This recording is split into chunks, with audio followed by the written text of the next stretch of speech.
On a quiet morning in Pretoria, before the sun had fully stretched across the horizon, a single declaration pierced the air with the weight of history. We will not be deterred. We will not be bullied. It wasn't shouted in anger. It wasn't whispered in fear. It was spoken with the calm, steady resolve of a nation that had reached its breaking point. And within hours, that resolve began shaking diplomatic halls from Washington to Brussels. For many Americans, especially those who still remember the great shifts of the Cold War era, what happened next felt almost unthinkable. A country once viewed as dependent on Western approval was now drawing a line in the sand that the United States could not ignore. South Africa, after being publicly accused by President Donald Trump of land confiscation and unspeakable abuses, refused to travel to the U.S. for the ceremonial G20 handover. Not out of anger, but out of principle. And that refusal became the spark that ignited something far larger than a diplomatic disagreement. Because what followed was not just South Africa standing up. It was an entire continent rising.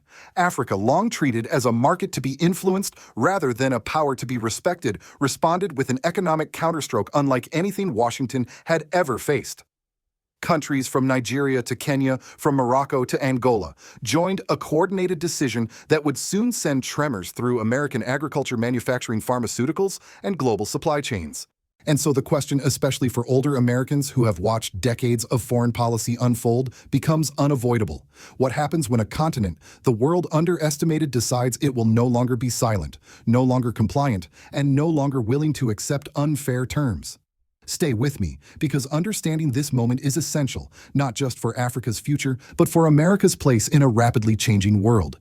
If you believe the truth matters more than the headlines, make sure you subscribe and share this with someone who still thinks Africa has no power. When the diplomatic rift first erupted, many observers assumed it would fade like countless disagreements between nations.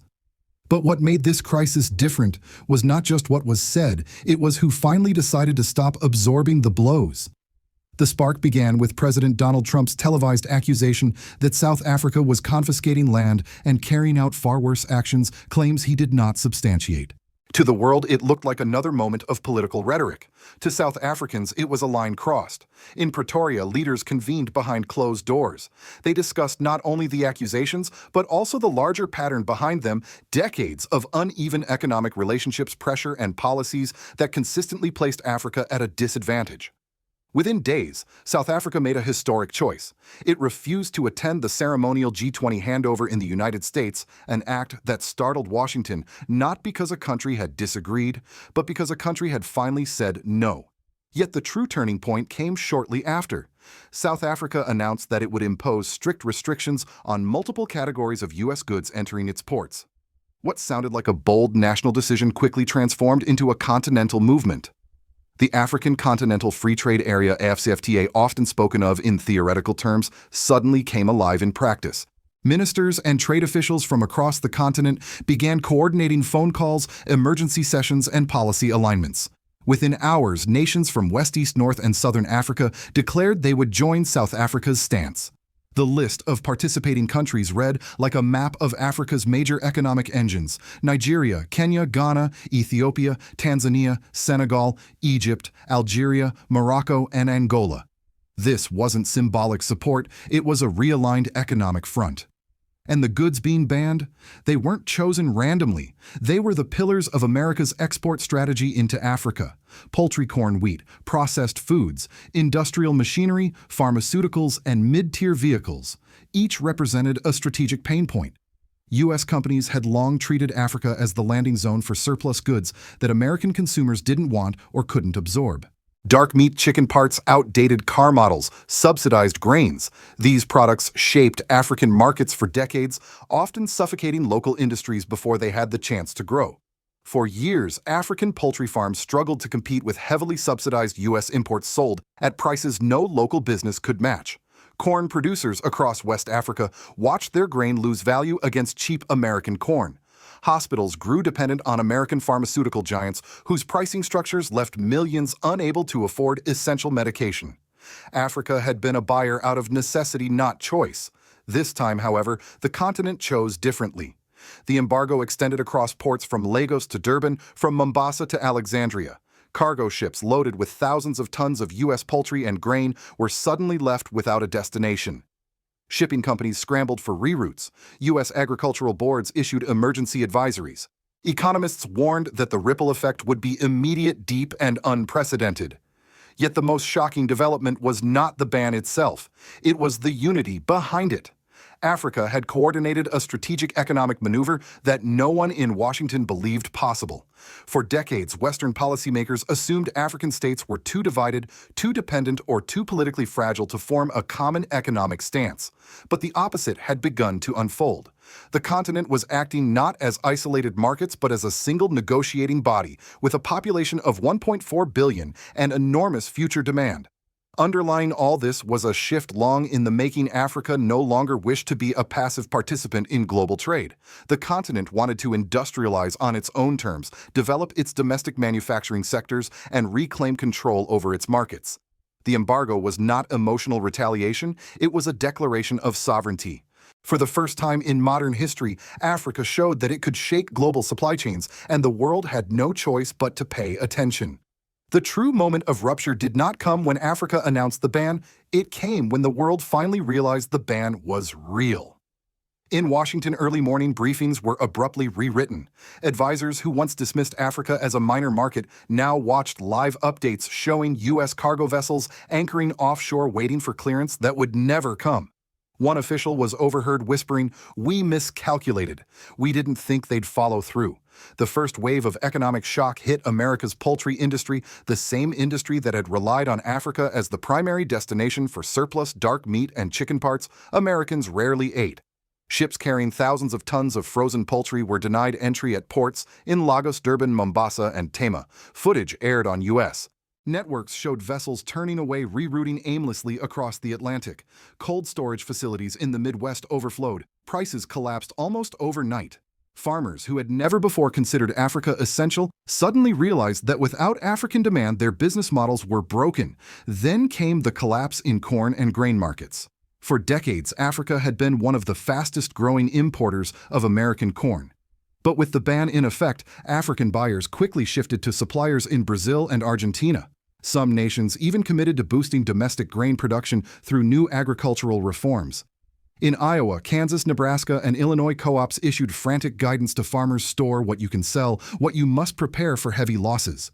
For many rural families, this was not a political event, it was a financial emergency. Yet the shockwaves did not stop at agriculture. America's manufacturing heartland felt the blow next. U.S. automakers had long depended on South Africa, Kenya, and Egypt as stable markets for mid-tier vehicle models that performed poorly domestically but sold reasonably well abroad. When these countries joined, the embargo assembly lines in Michigan, Ohio, and Kentucky were forced to slow down. Inventory piled up in warehouses. Workers whispered about layoffs. Executives scrambled to pivot toward Latin America or Southeast Asia, but the demand simply wasn't there.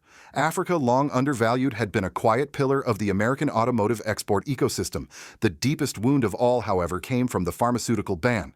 For decades, African hospitals relied heavily on American-made medication. Losing a continent of 1.4 billion consumers sent pharmaceutical stocks tumbling. Research funding projections were slashed. Boardrooms filled with disbelief as African governments announced new partnerships with India and ambitious plans to expand local drug manufacturing. What once looked like an unbreakable dependency was evaporating in real time. As industries struggled, the political reaction grew frantic. U.S. news networks described the situation as a continental earthquake. Congressional hearings called for immediate interventions. Lobby groups from agriculture, pharmaceuticals, automotive manufacturing, logistics, and shipping flooded Washington with warnings that the embargo could push several export-dependent sectors into recession. Still, perhaps the greatest shock came from something that was not economic at all: Africa's calm. There were no angry speeches, no threats, no theatrics. Africa acted with the composure of a bloc that understood its leverage. Statements from Pretoria, Abuja, Nairobi, and Cairo carried the same tone: the embargo was not punishment, but recalibration. Meanwhile, Africa moved forward. In Nigeria and Kenya, poultry farmers saw demand surge. Grain markets stabilized around local producers. Processing plants began expanding with government incentives. Ethiopia accelerated construction in its industrial parks to attract Asian partners eager to fill the void left by U.S. companies. Across the continent, the shift felt less like retaliation and more like the beginning of a new economic identity. For the United States, the realization was painful but clear. Africa had outmaneuvered a global superpower not through military force, not through political coercion, but through strategic economics. The moment the first American ship was turned away, the balance of power shifted. And as the weeks passed, it became undeniable. Africa was no longer reacting to the world. Africa was reshaping it. As the embargo settled into reality, its effects reached far beyond corporate boardrooms and international headlines. In the United States, the impact began filtering into everyday life, exposing vulnerabilities that many Americans, especially older generations, never imagined their nation possessed. What had started as a diplomatic disagreement overseas was now touching family farms, small-town factories, and the workers who depended on them. In the rural Midwest, the crisis felt personal. Grain silos in Iowa and Kansas filled beyond capacity, forcing farmers to rent emergency storage or sell at devastating losses. Poultry producers in Arkansas and Georgia, who had relied on African markets to absorb surplus chicken feet wings and dark meat, faced the grim task of culling stock they could no longer afford to keep. The emotional toll was heavy. For families who had survived past recessions and trade wars, this was different. It came from a continent many of them had believed held little influence over their livelihood. Small and medium-sized businesses, often overlooked in national analyses, were among the hardest hit. Food processing companies lost their offshore buyers overnight. Logistics firms that operated transatlantic routes watched revenue plummet as shipping volumes fell. Truckers reported fewer loads. Warehouse managers struggled to reorganize overflowing inventory. These were not abstract disruptions, they were job losses, wage cuts, and anxieties that rippled across American households. Politically, the pressure on Washington intensified. Senators from agricultural states demanded emergency intervention. Governors organized delegations seeking federal support as rural economies destabilized. Congressional hearings turned confrontational, with lawmakers asking why no one predicted Africa's united action or its enormous economic leverage. Analysts began openly admitting on national broadcasts that the U.S. had underestimated Africa for far too long. But while America scrambled, Africa moved with quiet determination. Across the continent, the absence of American goods created space for local industries to breathe and, in many cases, to blossom. In West Africa, poultry farmers who once competed against cheap U.S. imports now saw demand surge. Grain markets stabilized around domestic producers. Processing plants in Lagos and Nairobi announced expansions. These changes were not temporary boosts. They represented the early stages of structural transformation. In East Africa, Ethiopia accelerated the growth of its industrial parks. Manufacturers from India, China, and the Gulf states eagerly stepped in to fill the void left by U.S. companies. Unlike previous decades, Africa was no longer just importing finished goods, it was negotiating partnerships that included technology transfer, joint ownership, and on-site production. Southern Africa saw something even more symbolic: the revival of heavy industry. Factories that had been dormant for decades were reactivated to meet domestic demand for machinery, vehicles, and construction materials. Workers who once expected to migrate abroad for opportunities now found new possibilities at home. This economic awakening fueled a deeper political shift. The African Union, often criticized for slow bureaucracy, suddenly emerged as an organized power center. The embargo proved that collective action was not only possible, but effective. AFCFTA transitioned from paperwork to practice. Policies began aligning across borders. Leaders recognized that unity was not a slogan, it was leverage. For African citizens, the psychological impact was profound. Young people in particular saw a future in which their continent was no longer defined by dependency, but by ambition. Radio shows, community forums, and university debates echoed the same sentiment: Africa was capable of shaping its own destiny. And beneath all the economic numbers and political statements lay a quiet but unmistakable truth. The embargo didn't just challenge American power, it reawakened African confidence. From Washington's perspective, the embargo arrived like a wake-up call that had been decades overdue. For years, American policymakers believed Africa could be swayed through aid packages, diplomatic pressure, or preferential trade agreements that benefited U.S. industries more than African citizens. What they never truly accounted for was the day Africa would recognize the full weight of its own economic power and use it. As the crisis deepened, American analysts began taking to television with a tone seldom heard in discussions about U.S.-Africa relations humility. Commentators who once described Africa as a region needing guidance now referred to it as a geopolitical swing continent, capable of tipping global markets depending on where it aligned. Think tanks published urgent reports warning that America's foreign policy had grown out of touch with African aspirations. The message was consistent: the United States had spent too long assuming Africa would accept unequal terms simply because it always had. And yet, while the shock reverberated through Washington, other world powers saw opportunity. China reacted with remarkable speed. Its diplomats, investors, and industrial leaders launched new initiatives to expand electric vehicle production in North Africa and the Sahel using African minerals paired with Chinese technology.